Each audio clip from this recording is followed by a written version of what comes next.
Good morning.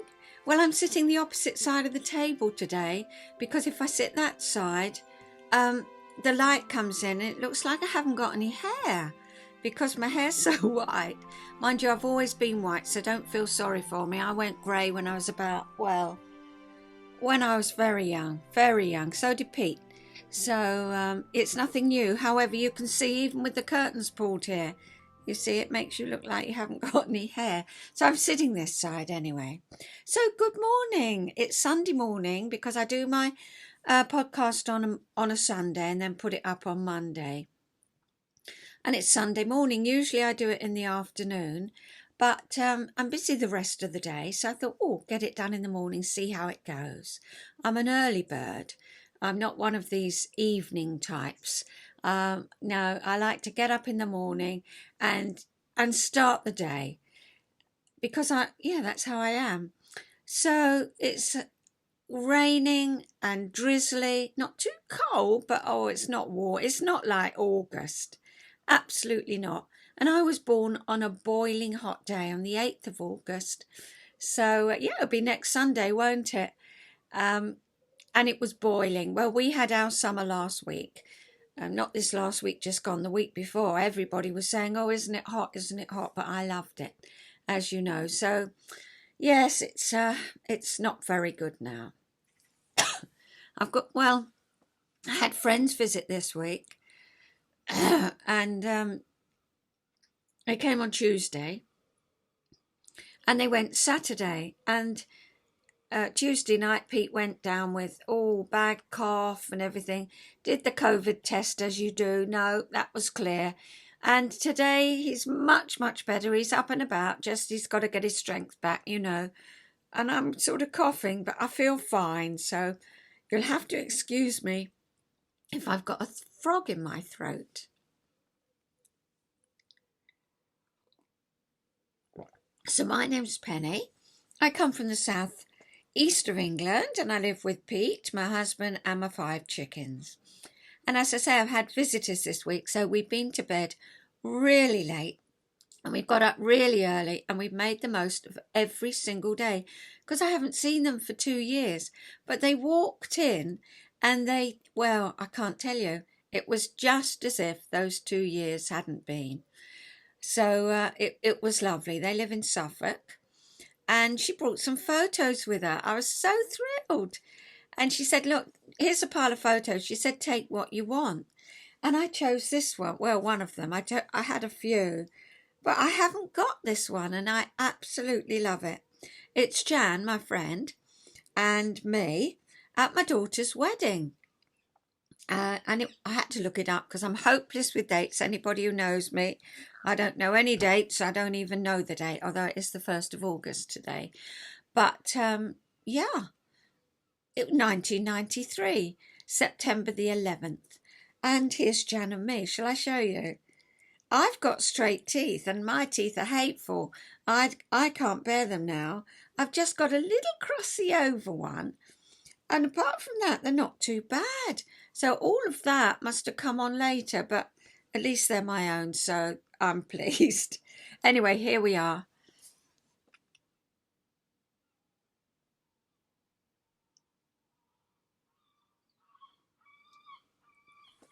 So that was 1993. And a joyful day. Also another joyful day because that was my youngest daughter's wedding. And my eldest daughter, who was matron of honour, well, zipping the dress up and everything. And she didn't want to tell us, but at the end of the day, she said, Mum and Dad, you're going to be a grandma again, granddad again. She had one little boy and she had her second boy. But of course, in those days, you didn't know what it was. You had to wait till the babies were born. So that's a lovely photo. So, let's start with the reminiscing then, shall we? Well, I found a couple of patterns. I said, so here's one of my patterns, 5 shillings, and size 10. And you just got the one size in the pattern. Do you remember me saying it was so much easier? But I know that's how it all is now. It makes sense, doesn't it? And I found another one that I'd made, but we're here 70 pence, and that's a size 8. I wore and wore and wore that dress. I loved it. I love these pin tucks. Do you remember that other dress I showed you? Had pin tucks. I love pin tucks and frills. That had a frill all round there. I made it with long sleeves. Yeah. So there again, see, you could get it in sizes 8 to 16. But you had to choose the one you wanted. Yes, and this was 8 to 16. So, of course, now they're saying, this is 38 chest. Now they're saying everything needs to be inclusive. And do you remember my other pattern? It certainly is. I think I had 10 sizes on it, didn't I? So that's a blast from the past. I'll show you that next time. So I'm not going to show you a quilt this time. I often show you a quilt, don't I? I've got a smaller thing here. I went to the NEC. Now the NEC is on over this weekend, and I went with my friend in 2019, 2018. But this particular year in 2018, I was walking past Lady So-and-so's stall. Do you call it a stall? Anyway, I was walking past it. I think so, stall, yeah. Sounds like a market, doesn't it? It's not at all like a market at the NEC. It's gorgeous. And they had Kay Fassett's quilt hanging up. I just took one look at it and said, oh, I've got to make that. And I don't usually buy kits. I usually sort of, make things up and all of that. But I saw this and thought, oh, Pete would love this. It's absolutely beautiful, because they had it hanging up and they sold the kit and the book came with. And I said to my friend, shall I, shan't I? I should have stuck with that name, but as you can see, and as you know, and you have found me, hopefully, I'm Penelope's Chinwag, because that's what it really is. But shall I, shan't I? Oh, yes. I said, I'll walk round and think about it. She said, Pen, Heather Graney, her name is. Pen, you don't think about it, you buy it. So I did. Yeah. She's teaching me Scottish because she comes from Scotland. So I can say at this point, pure de brilliant, so it was. So it was brilliant that I bought it. And I made this out of Kay Fassett fabrics. And I've got it downstairs, but I'll show you that next week because it's rather large and I've got to stand up and show you and all of that. But that's what I made. Oh, it came out beautifully. Beautifully. However, lots of quilts in the book. Beautiful book. Kaif was born in San Francisco and he settled in England more than 50 years ago. And I can vouch for that because he brought out some knitting kits. He was on a train and he was, I think he was going to Scotland or somewhere up north. And a lady was knitting and he said, would you show me how to do that? And she showed him. And then he brought out some wool and some kits. I'm so gutted because I knitted the most wonderful things, but I didn't keep them. You know that person who said, if you haven't worn it for a week, get rid of it. I mean, how awful. But I knitted some beautiful things of his. Anyway, this is his quilt. And I rather like this quilt kit. No, not kit, quilt pattern in the book.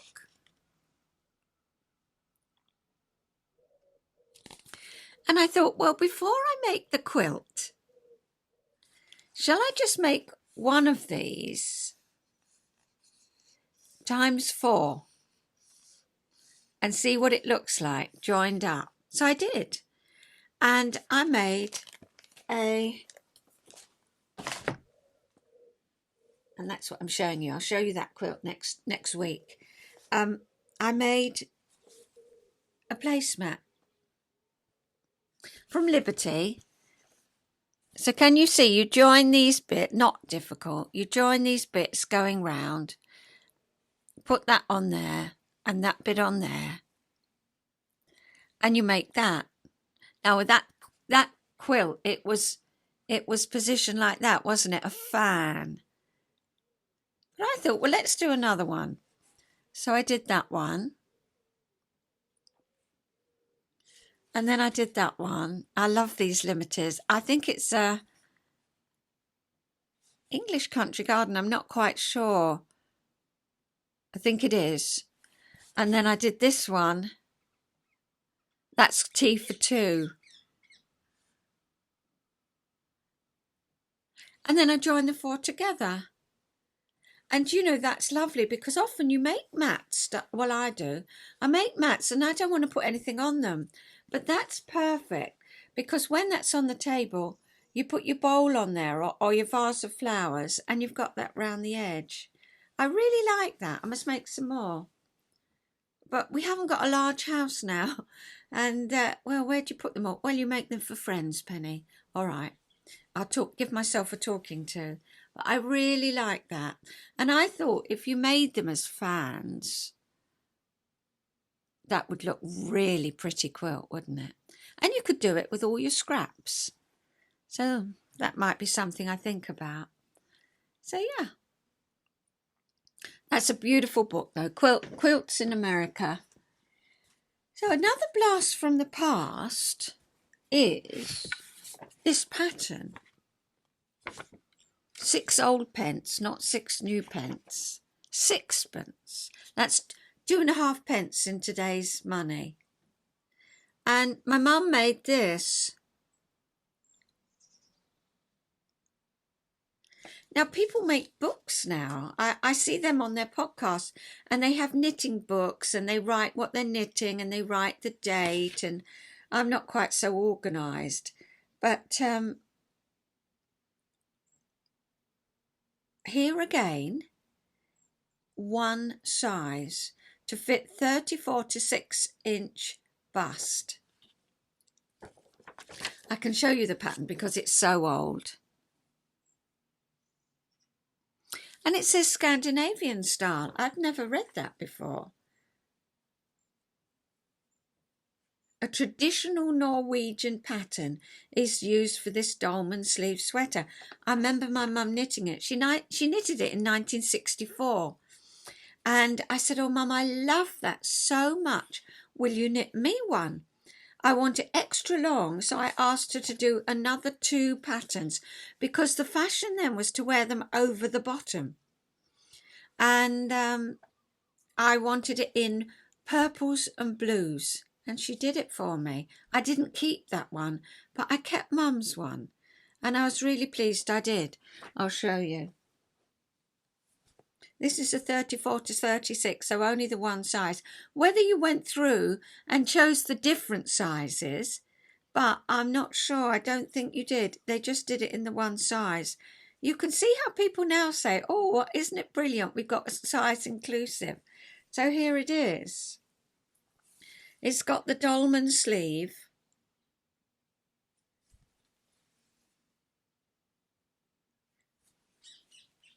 And I washed that.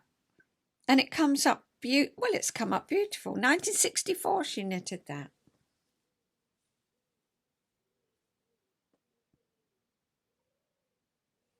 She was a beautiful knitter.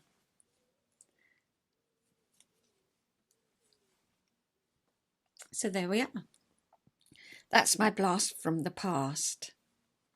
And something I've done recently, the mat.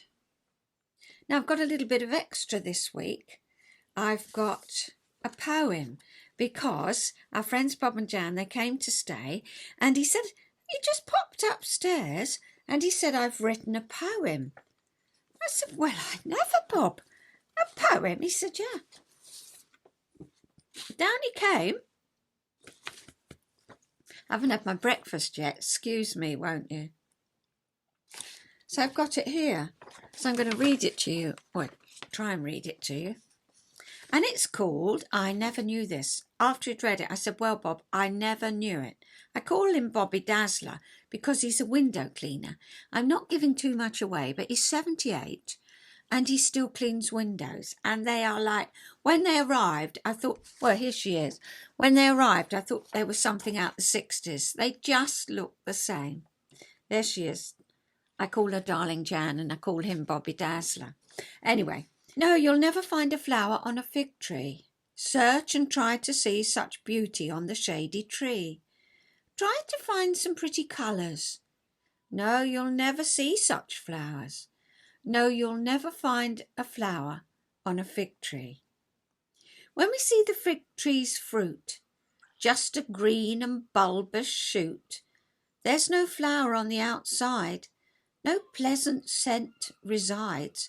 It's just the flowers on the fig are deep inside.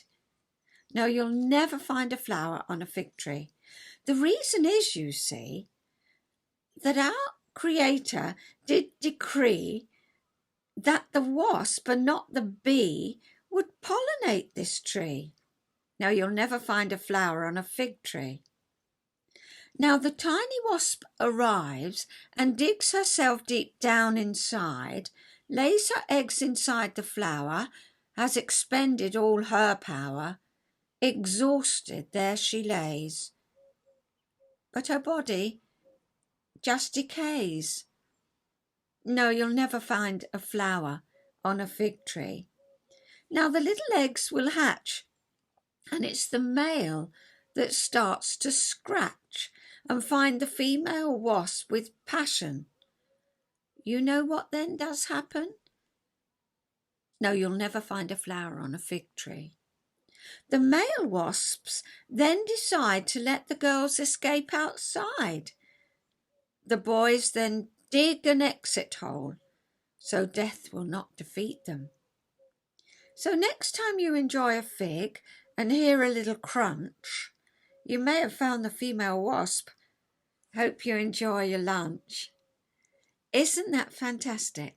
And I looked it up, and there, I might put it up, a picture. It's true. There's no flowers on a fig tree. You just get that bulbous, and the flowers, well, that is the flower inside. And there's all that going on with the wasps. Fantastic. So thank you, Bobby. That was lovely. Really enjoyed it. So I've got one more thing to show you, and I've lost it. Oh, here it is. Oh, and I've got another thing to say. Oh, we're going to go on later today. Right. On episode 1, oh, I haven't got it. Just a minute, I'll go and get it. I was watching back my videos and, or podcasts, whatever, I don't know what to call them. Anyway, I was watching them back, and on episode 1, I said I'd show you the Dust of Snow shawl, and I never have. So I thought I'd show you here.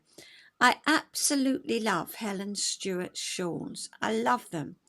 And she always writes a little poem at the beginning. She says, every year the intention is the same, to have a peaceful, reflective holiday season, one where the whirl of parties, plans and presents doesn't take over. But despite our best efforts, sometimes we can feel overwhelmed. And so she said she designed this Dust of Snow shawl. And she says, the Dust of Snow wrap is designed around that idea of peaceful moments in the midst of holiday chaos. And the poem is by Robert Frost. The way a crow shook down on me the dust of snow from a hemlock tree has given me heart, a change of mood, and saved some part of a day I had rued. And I just loved the shawl. So here it is, I'll show you.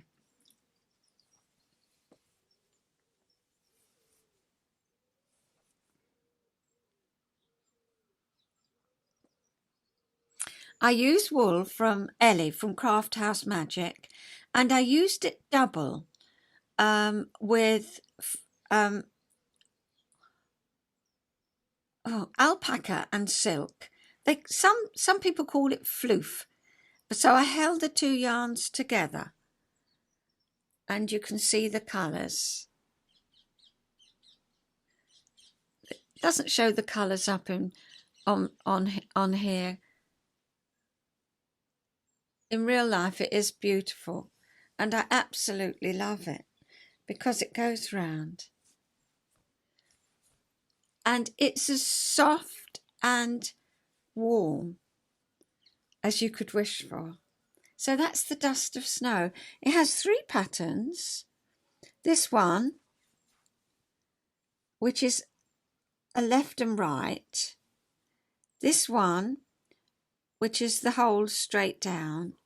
And then the next one, I'll swirl it round. The holes are in a V. So that's all the 3 patterns. And it's gorgeous. Absolutely gorgeous. And so the next one is the one I showed you again. Do you remember I showed you the wool from Yarn Works?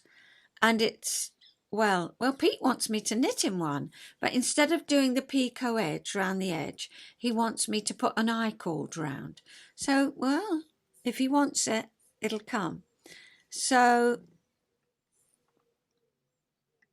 again, she says, out here far from the city, the stars will steal your breath. They are the only light aside from the occasional firefly. She comes from Australia. On a clear night like this, the Milky Way is painted across the sky, a silver river of fire, unimaginable lengths of time and space, unbelievable beauty. It is our galaxy, our home, and yet nothing could seem more distant. Lying in the grass, looking up, the earth solid and still at your back, for an instant you have the sensation of flying towards the sky, a sudden expansion, a lifted heart, a whole new sense of scale. The Silver River shawl is a nod to the inspiration we've always drawn from the stars. It's a short row crescent shawl, and it's knit in 2 colours, with an interesting construction and a light-hearted attitude. Wedges of garter stitch interspersed with arcing sections of star stitch give the Silver River shawl a sense of movement and a modern romantic aesthetic. And I really fell in love with it. Well, I showed it to you, didn't I? I showed you the 2 balls and the little bit I've done, and I finished it. It's going to be hard to show you. So here we are, starting at the thin edge because it's a crescent. It's blocked out beautifully, so that's where you start. And there's your short rows. And then you have the long crescent.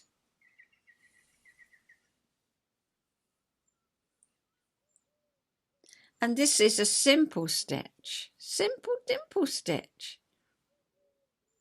You just knit 3 together, or put your needle through 3 stitches, put your yarn round, and then knit 3 together, and you've got the extra. And it's just an easy 1 stitch that makes the star.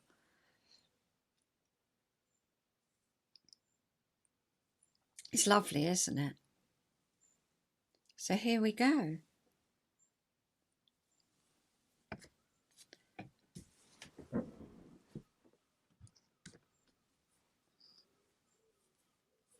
There we go.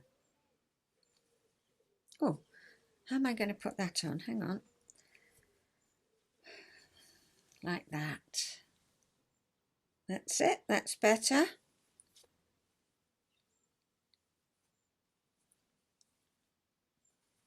I love them when they come right up close to the neck. And then you've got all this, and you can tuck that round as well if you want. It's lovely, isn't it? It's really lovely. So I'm really pleased with that. So now it's part. Well, Mum's coming on board again, and she's going to tell you about how they moved house from this little tiny, do you remember the rooms that she had me in? And the little sink on the landing Dad had made her, and then she was thrilled to bits because the council put her in a sink. Oh, she said, how wonderful.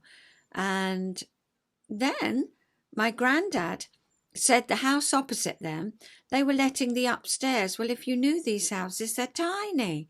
When you think of an upstairs, you think, oh, lovely, much more space.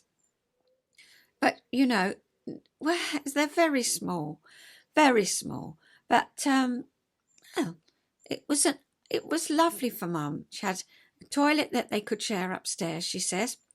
A downstairs toilet. She could use the garden, and best of all, she could leave the pram in the hall instead of dragging it up. And I'll leave her to tell you the rest of it. And then, of course, it was the move to Harlow. She explains how we went to Harlow and what it was like.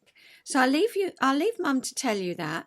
We filmed this time last year, and she'd had her perm this week, so she was thrilled to bits. And yeah, she's sitting in a different chair to the one, just a one-off. We sat there.